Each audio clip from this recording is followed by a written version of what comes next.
नमस्कार। आइए सुनते हैं सुभद्रा कुमारी चौहान की लिखी कहानी तीन बच्चे। मेरे बच्चों में से प्रत्येक ने अपने लिए एक एक बगीचा लगाया था। बगीचा क्या, फूलों की छोटी छोटी क्यारियां थी। एक दिन सवेरे हम लोगों ने देखा कि उन क्यारियों में फूल खिलाए हैं। बच्चे ही तो ठहरे, हर एक को अपनी अपनी क्यारी के फूल अधिक सुंदर जान पड़े और इसी बात पर उन लोगों में लड़ाई छिड़ गई। हर एक का कहना था कि उसकी क्यारी के फूल सबसे सुंदर हैं। बात बढ़ते बढ़ते फूलों से हटकर दूसरे ही क्षेत्र में जा पहुंची। एक हिटलर बना तो दूसरा मुसोलिनी और तीसरा स्टालिन, और मुझे इन तीनों की मां बनने का सौभाग्य एक साथ ही प्राप्त हो गया। संग्राम में विषैले वाक्यों का प्रयोग होते सुनकर मुझे चौके का काम छोड़कर बगीचे की ओर जाना पड़ा। मुझे देखते ही सब एक साथ अपने अपने पक्ष का समर्थन कर न्याय की दुहाई देने लगे। न्याय का कार्य इतना आसान न था जितना कि एक अदालत के जज का होता है। जज के पद प्रदर्शन के लिए कानून होते हैं और नजीरें भी, चाहे लकीर की फकीरी में अन्याय ही क्यों न हो जाए, पर उसका मार्ग स्पष्ट रहता है। मेरे सामने न नजीर थी न कानून, फिर भी मुझे यह लड़ाई समाप्त करनी थी और न्यायपूर्वक। मैं सोच ही रही थी कि निर्णय करने के लिए जूरी क्यों न नियत कर लिया जाए कि इतने में ही बच्चों के काकाजी आते दिखाई दिए। चीखना चिल्लाना तो दूर, उन्हें किसी का पंचम स्वर के ऊपर बोलना तक पसंद नहीं है। बच्चों को लड़ते देखकर बोले, अच्छा, यह लड़ाई किस लिए है? यदि तुम लोग लड़े भिड़े तो मैं तुम्हारी माँ को सत्याग्रह न करने दूंगा। मेरे हिटलर मुसोलिनी शांत हो गए।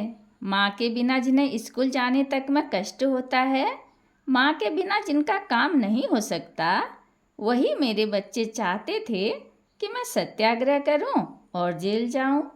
अब मैंने उनसे पूछा कि कोई शिकायत तो नहीं है, तो सब एक स्वर में बोल उठे, नहीं माँ, सभी क्यारियों के फूल सुंदर हैं, तुम सत्याग्रह करो और जल्दी जेल जाओ।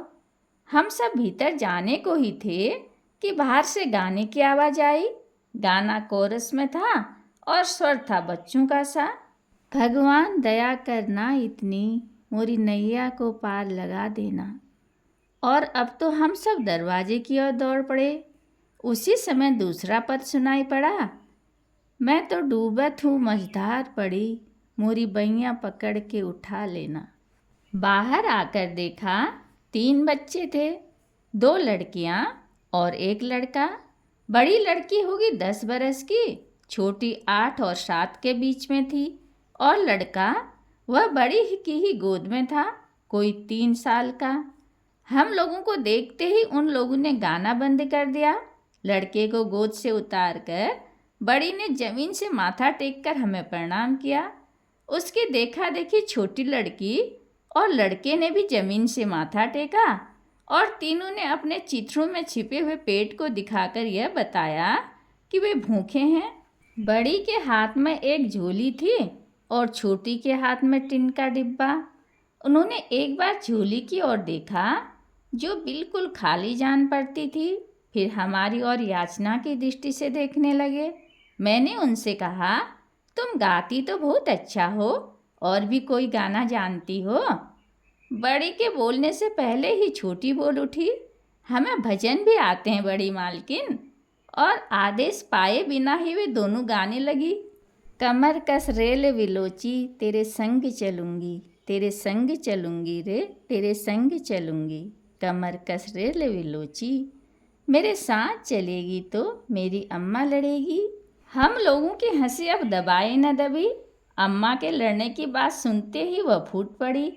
वे सभी शर्मा कर चुप हो गए।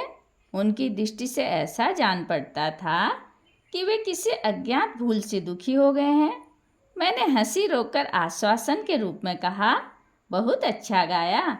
मेरी बात सुनते ही वे फिर बैठकर लगे जमीन से माथा टेकने। मैंने पूछा, तुम्हें क्या चाहिए, पका हुआ खाना या कच्चा?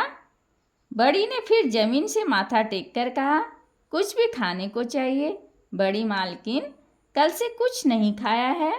मैंने बच्चों से कहा कि इन्हें 2-2 पूरियां लाकर दे दो और मैं अंदर चली गई। बच्चों ने उन्हें कितनी पूरियां दी यह तो मैं नहीं कह सकती, पर जब चौके में जाकर देखा तो न डिब्बे में एक भी पूरी थी और न कटोरे में तरकारी। दूसरे दिन हम लोग सुबह की चाय पीकर उठने ही वाले थे, वे बाल गवैये फिर आ पहुँचे। हमें कोमल स्वर में सुनाई पड़ा, सांवरिया हमें भूल गयो सखी सांवरिया, बिंद्रावन की कुंज गलिन में बाज रही है बांसुरिया, हमें भूल गयो सखी सांवरिया, हमें भूल गयो सखी सांवरिया। मैंने अपने बच्चों से कहा, कल तुमने इन्हें खूब पूरियां खिलाई थी ना, अब ये सब फिर आ गए जैसे उनके लिए यहाँ रोज पूरियां धरी हैं। धरी तो है माँ, एक साथ ही बच्चों के मुंह से निकला और सबके हाथ एक साथ ही पूरी के डिब्बे की ओर बढ़े। मैंने उन्हें रोकते हुए कहा, ठहरो ठहरो, रोज रोज उन्हें पूरियां खिलाओगी तो वे दरवाजा ही न छोड़ेंगी, उन्हें चावल या आटा देकर जाने को कह दो। एक बच्चा बोल उठा, बेचारे छोटे छोटे बच्चे, न जाने उनके माँ भी है या नहीं, वे भला कहाँ पकाएंगे। दूसरा ताने के स्वर में बोला, इससे अच्छा तो उन्हें कुछ भी न दिया जाए। सबसे छोटा बोला, तुम भी माँ होकर ऐसा क्यों कहती हो माँ, उन बेचारों को भी भूख लगी होगी, हमारे हिस्से की ही दे दो। लड़की सब में समझदार थी, उसकी दृष्टि यही चाह रही थी कि माँ का इशारा भर मिले और पूरियों का डिब्बा ले जाकर वह पूरियाँ उन बच्चों को खिला दे। मैंने उदासीनता से कहा, पूरियाँ ही दे दो, पर शाम को फिर तुम्हारे लिए नाश्ता बनाना पड़ेगा। माँ, शाम को नाश्ता नहीं करेंगे, एक स्वर में एक साथ बच्चों ने कहा और हाथ में पूरियाँ लिए हुए दरवाजे की ओर दौड़े। चौके का काम निपटाकर मैं बाहर गई, देखा वे तीनों बड़े मज़े से पूरियाँ खा रहे थे और मेरे बच्चे भी बड़े उत्साह से उन्हें परस रहे थे। जब वे खा पी कर उठे तो मैंने कहा, देखो भाई, तुमने पूरियाँ खा ली, अब बिना गाना सुनाए न जाने पाओगे। उन्होंने कृतज्ञतापूर्वक माथा जमीन पर टेक कर गाना शुरू किया। अब न रहूँगी काना तोरी नगरिया, हाट बाट मेरी गैल न छोड़े, पनघट पर मोरी फोरी गगरिया, अब न रहूँगी काना तोरी नगरिया। गाना गा चुकने के बाद उन्होंने जमीन पर माथा टेका, जैसे हमें आशीर्वाद देकर जाने के लिए उद्यत हों, पर मैंने उन्हें रोककर पूछा, क्या तुम तीनों भाई बहन हो? हाँ बड़ी मालकिन, बड़ी लड़की ने कहा। मैंने पूछा, तुम्हारा नाम क्या है? अपना नाम उसने ईठी, छोटी बहन का नाम सीठी और भाई का नाम प्रेमा बतलाया। ईठी, सीठी और प्रेमा, उनका नाम दोहराते हुए मैंने पूछा, क्या तुम्हारे माँ बाप कोई नहीं है? तुम कल भी अकेले आए थे, आज भी? छोटी लड़की बड़ी तत्परता से बोल उठी, माँ भी है और बाप भी है बड़ी मालकिन, हमारे सब कोई है। कहाँ हैं तुम्हारे माँ बाप जो तुम्हें इस तरह अकेले फिरने को भेज देते हैं? बाप अमरावती में है और माँ? अमरावती में तुम्हारा बाप क्या करता है? मेरा छोटा लड़का बीच में ही पूछ बैठा। जेल में है छोटे बाबू, बड़ी लड़की ने उत्तर दिया। जेल में है? मैंने कुछ अनास्था से पूछा, जेल क्यों हुई उसे? लड़की बोली, वह दारू जो पीता था और दारू पीकर चुप भी नहीं रहता था, दंगा करता था, माँ को मारता था, गाली बकता था और इसलिए वो। लड़की आंख उठाकर देखते हुए बोली, बड़ी मालकिन, पुलिस वालों ने उसे पकड़ा और सब लोग कहते हैं पुलिस वालों ने ठीक किया। और तुम्हारी माँ, वह अब कहाँ है? मैंने पूछा। लड़की बोली, माँ, वह भी तो जेल में है और उसी के साथ हमारा सबसे छोटा भाई भी है। वह तो अपने भाई की ओर उंगली से दिखाकर लड़की ने कहा, प्रेमा से छोटा है, वह रोता नहीं, इससे अच्छा है। बेचारे बच्चे, मेरे मुंह से निकल पड़ा, माँ बाप दोनों जेल में है और ये अनाथ सड़क पर भीख मांगते फिरते हैं। मैंने फिर पूछा, तुम्हारी माँ ने क्या किया था? लड़की बोली, हमारी माँ ने पुलिस वाले को मारा था, जिसने हमारे बाप को पकड़ा था ना, उसी को। और फिर वे माँ को भी पकड़ कर ले गए। माँ के बिना हमको बुरा लगता है, पर यह प्रेमा तो रात दिन रोता ही रहता है। मैंने लड़के की ओर देखा। बेचारा छोटा सा बच्चा, मुश्किल से 3 बरस का, फटे चिथड़ों में लिपटा हुआ, सिर में महीनों तेल का नाम नहीं, रूखे बिखरे बाल, न जाने कब से नहाया नहीं था। शरीर पर एक मैल की तह सी जम गई थी। गाल पर आंसू के निशान जमे हुए थे। आंसू के साथ साथ उस स्थान की मैल जो धुल गई थी। मुझे उस बच्चे पर बड़ी दया आई। मैंने उस लड़की से पूछा, तुम लोग अपनी माँ से जेल में मिलने नहीं जाती? छोटी बोल उठी, जाती हैं बड़ी मालकिन। बड़ी ने कहा, 3 महीने में एक बार मुलाकात होती है। एक बार मुलाकात करने गए थे। दूसरी बार 3 महीने के बाद जब हम लोग जेल गए तो मालूम हुआ कि माँ को यहाँ के जेल में भेज दिया है। तो हम लोग सब काली माँ के साथ यहाँ चले आए। काली माँ भी भीख मांगती है। तुम लोग रात को कहाँ रहती हो? सोती कहाँ हो? तुम्हें डर नहीं लगता? मैंने पूछा। बड़ी लड़की ने कहा, जेल के पास एक नाला है। हम लोग रात को वहीं पुल के नीचे माँ की बातें करते करते सो जाते हैं। कभी कभी काली माँ भी आ जाती है, पर वह रोज नहीं आती। माँ की सज़ा कितने दिन की है? 2 साल की। बड़ी लड़की ने कहा, हम रोज जेल को देखते हैं। हमारी माँ वहीं तो है। जब माँ छूटेगी हम उसको साथ लेकर देश जाएंगे। एक प्रकार की खुशी से बालिका पुलकित हो उठी। अपनी माँ को जैसे लेकर वह सचमुच देश जाने की तैयारी कर रही है। मैंने लड़की से पूछा, तुम लोग नहाती हो कभी? संकोच से बड़ी लड़की चुप रही। छोटी ने कहा, हमारे पास दूसरे कपड़े नहीं हैं ना। मेरा इशारा पाते ही मेरे बच्चों ने अपने पुराने कपड़ों में से बहुत से कपड़े ला दिए। मेरा चित्त उदास हो गया। मैं कमरे में बैठकर कुछ सोचने लगी और वे बच्चे कपड़े लेकर खुशी खुशी चले गए। कुछ दूर से गाने की आवाज़ आई, मैं तो डूबती हूँ मझधार पड़ी, मोरी बैया पकड़ के उठा लेना। बहुत से सुंदर पद पढ़े, लिखे और सुने थे, पर सर और आत्मा का ऐसा संयोग तो कहीं नहीं देखा था। शब्द वस्तु का ऐसा मेल तो कभी चित्रित नहीं हुआ। मैं उन्हें बुलाने के लिए झपटी, पर तब तक वे बहुत दूर निकल गए थे। इस घटना के दूसरे ही दिन मैं भी युद्ध विरोधी सत्याग्रह करके जेल की अतिथि बनी। मेरे और बच्चों ने तो हंसी खुशी विदाई दी, पर सबसे छोटी मीनू बहुत छोटी होने के कारण मुझे छोड़कर घर में न रह सकी, अतः वह मेरे साथ ही गई। उस समय जबलपुर जेल में कोई अन्य राजबंदनी न थी। अकेले होने के कारण मैं अस्पताल में रखी गई। मेरी सेवा के लिए 2 साधारण स्त्री कैदी ने रात दिन मेरे साथ रहती थी।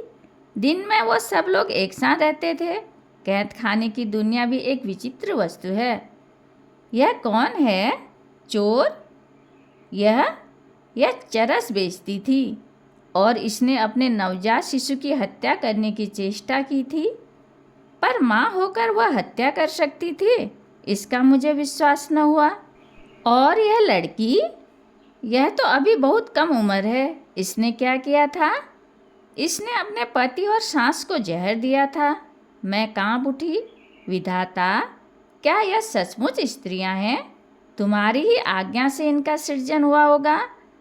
किंतु इसी समय जैसे कोई अंदर से बोल उठा, यह तस्वीर का एक ही पहलू है, इसकी दूसरी ओर भी देखो। संभव है वे निर्दोष हों, संभव है वे देवियां हों। मेरी सेवा के लिए 2 स्त्रियां तैनात थी। उनमें से एक तो अल्हड़ थी, जिसे कुछ काम काज न आता था, पर दूसरी समझदार थी, वह प्रोढ़ा थी। उसकी गोद में भी एक बच्चा था। वह बड़ी फिक्र से सब काम करती थी।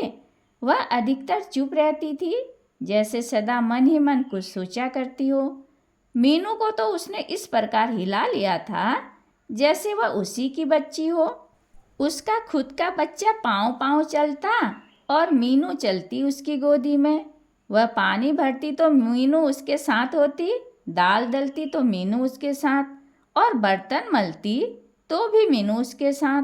छोटी छोटी कटोरियाँ और गिलास मलती दिख पड़ती। अंत तो बात इतनी बड़ी कि वह मीनू को अपनी पीठ से बांध कर झाड़ू देने लगी। उसका नाम था लखिया। लखिया और मीनू के इस स्नेह संबंध से लखिया के बच्चे को जो अभाव ज्ञात हुआ, उसकी पूर्ति मैं उसे मीनू के फल और मिठाइयाँ दे देकर करने लगी। वह प्राय मेरे ही पास खेला करता। फल और मिठाइयाँ खाने से इस बच्चे को और पानी भरने, बर्तन मलने तथा बगीचा सींचने से मीनू को थोड़े ही दिनों में स्वास्थ्य लाभ होता दिखाई दिया। मैं बहुत सोचती थी कि यह लखिया कौन है, यह जेल क्यों आई। एक दिन अचानक मैंने प्रश्न किया, जिसका उत्तर मिला, ओह, यह बड़ी खतरनाक औरत है, इसने पुलिस को मारा है, पुलिस को। पर हमने उसका दिमाग ठीक कर दिया है, आपको कोई तकलीफ तो नहीं देती। अचानक मुझे उन बच्चों की याद आ गई। उनकी माँ भी तो पुलिस को मारने के कारण जेल भेजी गई थी, और उसके साथ भी तो एक छोटा बच्चा था। पूछना मैंने कई बार चाहा, पर लखिया की गंभीर और उदास मुद्रा देखकर हिम्मत मेरी एक बार भी न हुई। एक दिन रात को खूब पानी बरसा, खूब दहाड़ दहाड़ कर बादल गरजे और कड़क कड़क कर बिजली चमकी। मुझे अपने बच्चों की याद आ गई। छोटा लड़का डरा होगा। दूसरे पलंग पर सोने पर भी वह बादलों के गरजने ही से मेरे पास आकर सो जाता था। उसके साथ मुझे इन 3 बच्चों की भी याद आई, जो बेचारे पुल के नीचे सोते थे। कहीं आगे सोचने की मेरी हिम्मत न पड़ी। मैंने प्रार्थना की, हे ईश्वर, सब माताओं के बच्चों को अच्छी तरह रख और सबके बाद मेरे बच्चों की भी रक्षा कर। जेल में मेरे पास अखबार आया करते थे। जेल की सभी कैदी स्त्रियां लड़ाई की खबर सुनने को उत्सुक रहा करती थी। उन्हें विश्वास था कि एक दिन ऐसा होगा जब जेल के फाटक टूट जाएंगे और अवधि से पहले ही उनका छुटकारा हो जाएगा। मैं भी उन्हें यूरोप की लड़ाई और भारत के सत्याग्रह की खबरें सुना दिया करती थी। उस दिन शाम को अखबार आया और पढ़ते पढ़ते मेरा जी धक से रह गया। जबलपुर की ही खबर थी। कल रात एकाएक पानी बरसा और खूब बरसा। जेल के पास के नाले में 3 गरीब बच्चे बह गए। उन तीनों की लाशें मिली हैं। बहुत खोज करने पर भी उनकी शिनाख्त नहीं हो सकी। 2 लड़कियां हैं और एक लड़का। ऐसा सुना गया है कि वे गाना गाकर भीख मांगा करते थे। मेरे घर पर आकर गाने वाले उन 3 बच्चों का चित्र हठात मेरी आंखों के सामने खिंच गया और ऐसा जान पड़ा जैसे दूर से कोई गा रहा है। मैं तो डूबत हूँ मझधार पड़ी, मोरी बैया पकड़ के उठा लेना। अखबार रखकर मैं आंसू रोकने का प्रयत्न करने लगी। अचानक मेरे मुंह से निकल गया, बेचारे बच्चे। लखिया पास ही में बैठी मेरे लिए चाय तैयार कर रही थी। उसने पूछा, क्या खबर है भाई साहब? अरे, उदास क्यों हो गई? बच्चों की याद आ रही है? मैं उसे कुछ उत्तर न दे सकी। वह फिर बोली, थोड़े ही दिन तो और हैं भाई साहब, कट ही जाएंगे। फिर बच्चे अपने बाप के साथ तो हैं, फिक्र क्यों करती हो? उसकी ओर देखने की मेरी हिम्मत नहीं थी, पर मुझे ऐसा जान पड़ा जैसे उसने बात खत्म होते न होते एक गहरी सांस ली और आंखों से आंसू पोंछ लिए। मैंने अपनी सब शक्ति संचित करके उससे पूछा, लखिया, तेरे और बच्चे हैं या यही एक है?